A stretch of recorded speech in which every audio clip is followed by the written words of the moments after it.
Hello guys and welcome back to study at the legal. ये हमारा company law का तीसरा वीडियो है। इसमें हम लोग कवर करेंगे difference between partnership and firm and company. हम लोग पार्टनरशिप फर्म एंड कंपनी में डिफरेंशिएट करेंगे। ये काफ़ी इंपॉर्टेंट क्वेश्चन हो जाता है एकेडमिक एग्जामिनेशन के लिए और ज़रूरी भी है जानना।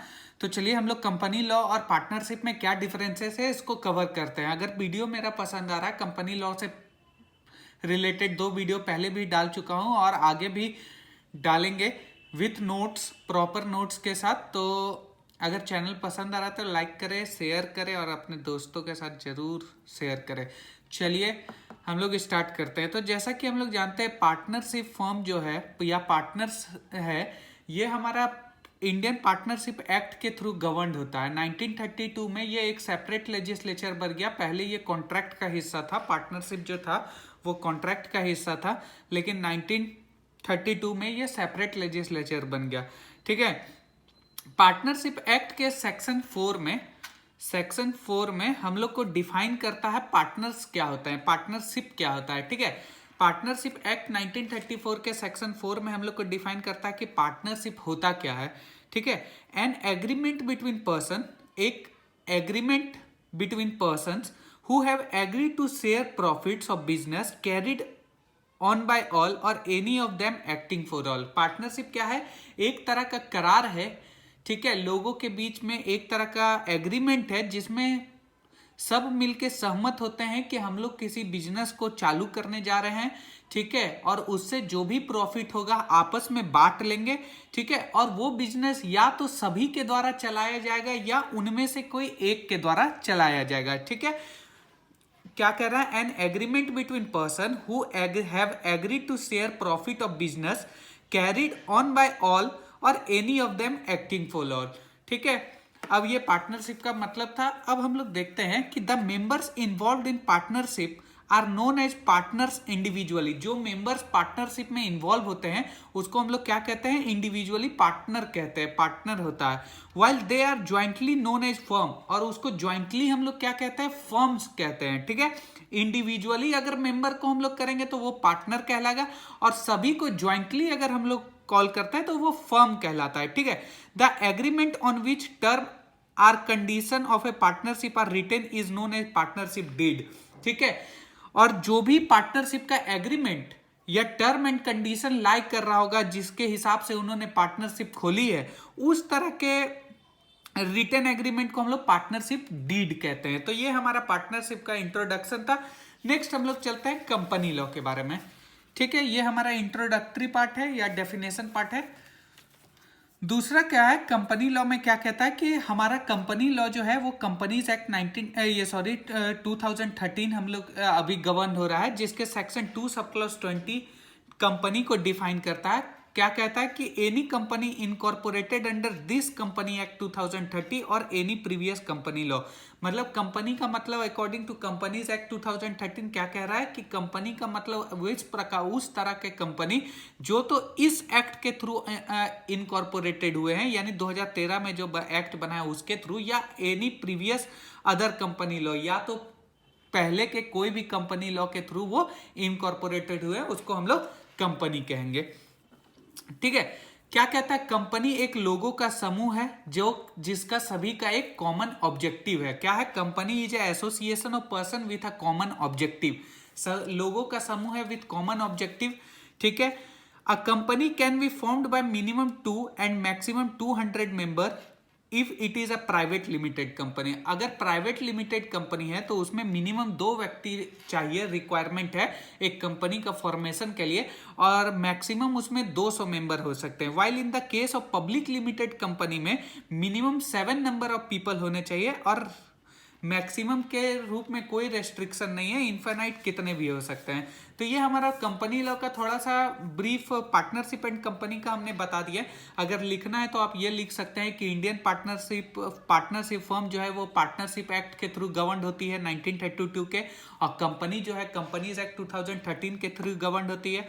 पार्टनरशिप का डेफिनेशन जो है पार्टनरशिप का सेक्शन 4 में दिया है। कंपनी का definition 2 sub clause 20 of companies act में दिया है। पार्टनरशिप फर्म में क्या बोलता है कि सभी लोग मिलकर एक एग्रीमेंट करते हैं कि हम लोग आपस में प्रॉफिट शेयर करेंगे और बिजनेस रन करेंगे या तो एक के द्वारा या सभी के द्वारा। वहीं कंपनी में बोलते हैं कंपनी ऐसे का मतलब ऐसा कंपनी जो इस एक्ट के थ्रू गवर्न हुई या फिर एनी प्रीवियस लॉ के through.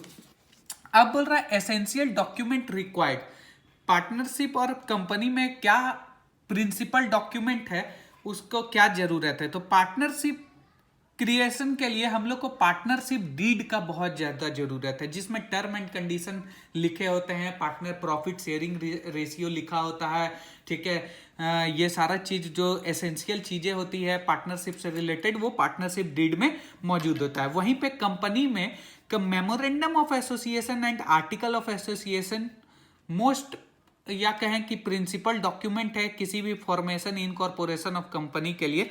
Memorandum of association, article of association. Memorandum of association क्या होता है, पब्लिक डॉक्यूमेंट होता है, ठीक है, लोगों के लिए होता है। इसमें नाम से लेके बहुत सारे क्लॉज हैं, ऑब्जेक्टिव क्या है कंपनी का ये। वहीं article of association internal management के लिए होता है कि डायरेक्टर का क्वालिफिकेशन क्या होगा, उसका टर्म एंड कंडीशन कैसा लाई होगा, कंपनी कैसे काम करेगी, तो ये सब का इंटरनल मैनेजमेंट का आर्टिकल ऑफ एसोसिएशन में। तो एसेंशियल डॉक्यूमेंट हो गया। तीसरा पॉइंट बोल रहा है कि company is a distinct person but a partnership is not a distinct person from हुम इट मेक इट। ठीक है, यानी कंपनी जो है अपने मेंबर से अलग होता है, कंपनी जो है अपने मेंबर से अलग है, डिस्टिंक्ट पर्सन है, डिस्टिंक्ट पर्सनालिटी है। बट पार्टनरशिप ऐसा नहीं है, पार्टनरशिप अपने मेंबर से डिस्टिंक्ट नहीं है, अपने पार्टनर से डिस्टिंक्ट नहीं है जो उसको फॉर्म कर रहे हैं, ठीक है। 4, in a partnership the property of the firm is the property of individual members who are collectively entitled to it, but in case of company the property belongs to company and not to the members। क्या कह रहा है कि partnership में जो property है वो property जो है वो इंडिविजुअल मेंबर्स उसके लिए इंटाइटल्ड है, ठीक है, कलेक्टिवली इंटाइटल्ड है। जो भी संपत्ति पार्टनरशिप फर्म में है उसके लिए मेंबर्स क्या है, उसके लिए इंटाइटल्ड है। लेकिन in the case of company law, company के हिसाब से कंपनी में पार्टनर्स यानी मेंबर ऑफ ए कंपनी और प्रॉपर्टी दोनों अलग हैं। मेंबर प्रॉपर्टी के लिए इंटाइटल्ड है ही नहीं, प्रॉपर्टी सिर्फ और सिर्फ कंपनी को बिलोंग करती है, ना कि उसके मेंबर्स को, ठीक है। पार्टनरशिप में ऐसा नहीं है, पार्टनरशिप में जो भी प्रॉपर्टी है वो उसके मेंबर्स उसके लिए इंटाइटल्ड है, लेकिन कंपनी में ऐसा नहीं है, ठीक है। फॉर एग्जांपल हम किसी कंपनी में ज्वाइन किए, ठीक है, और जाने टाइम रिटायर करने टाइम बोले लाओ मेरा आधा प्रॉपर्टी हमको दीजिए, ठीक है, तो ऐसा नहीं है, वो कंपनी का प्रॉपर्टी है, वो सिर्फ कंपनी पे बिलोंग करता है। नेक्स्ट हमारा 5th पॉइंट क्या है, creditors. Creditors of partnership firm are the creditors of individual partner and decree against the firm can be executed against the partner jointly or separately।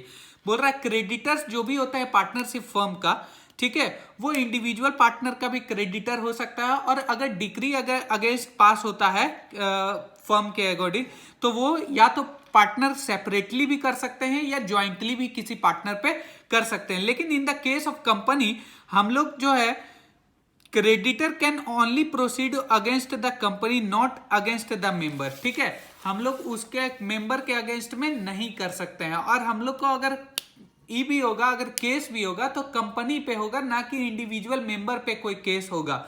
For example Nestle company के द्वारा किसी भी प्रकार का हानि होता है, किसी को भी लॉस होता है, किसी चीज का डिजीज हो जाता है, तो वो नेस्ले कंपनी पे केस करेगा, ना कि नेस्ले कंपनी के मालिक पे केस करेगा, ठीक है। ठीक उसी प्रकार चलिए 6th पॉइंट हम लोग कवर करते हैं। बोलता है partners are the agent of the firm.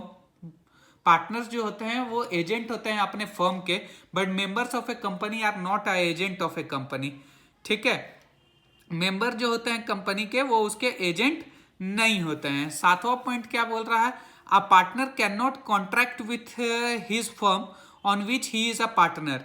Partner बोल रहा है कि partner can not contract with his firm.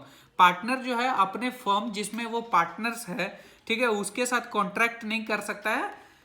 As a member of a company can contract with company on which he is a share holder. लेकिन company जो है, company में जो share holders है वो अपने कंपनी के साथ किसी भी प्रकार का कॉन्ट्रैक्ट करने के लिए फ्री है।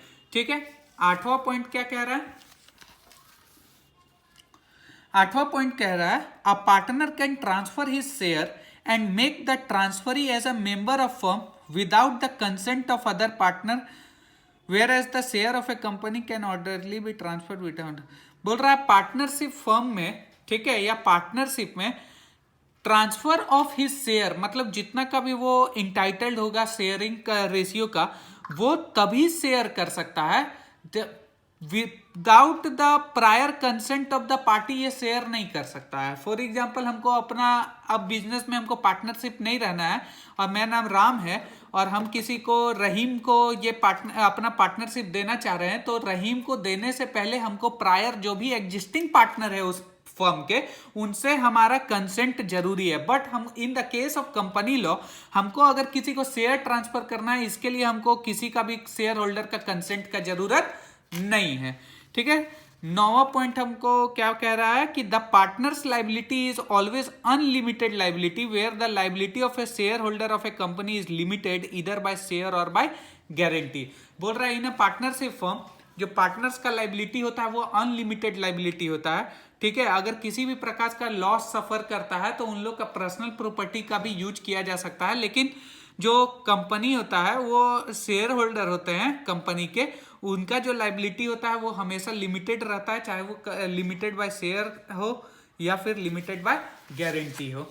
और लास्ट पॉइंट, ठीक है, अब कंपनी जो है वो क्रिएशन ऑफ लॉ है, लॉ के द्वारा क्रिएट किया जाता है, उसका नेचुरल बर्थ नहीं होता है, अदर नेचुरल बर्थ है तो उसको डिसॉल्व भी लॉ के प्रोसेस के ही द्वारा होगा। लेकिन पार्टनरशिप फर्म क्या है, एक एग्रीमेंट के थ्रू क्रिएट किया जाता है पार्टनर्स के बीच में, therefore it can be dissolve at any time. अगर ये डिसॉल्व हो सकता है अगर पार्टनर एग्रीमेंट का खंडन हो जाए, या फिर डेथ ऑफ ए पार्टनर हो जाए, या फिर कोई भी पार्टनर इनसॉल्वेंट हो जाए, या रिटायरमेंट हो जाए पार्टनर का। तो ये इसका डिफरेंस बिटवीन था कंपनी लॉ और पार्टनरशिप फर्म का। ठीक है, अगर पसंद आया तो चैनल को लाइक कर दें और दोस्तों के साथ जरूर शेयर करें। Thank you.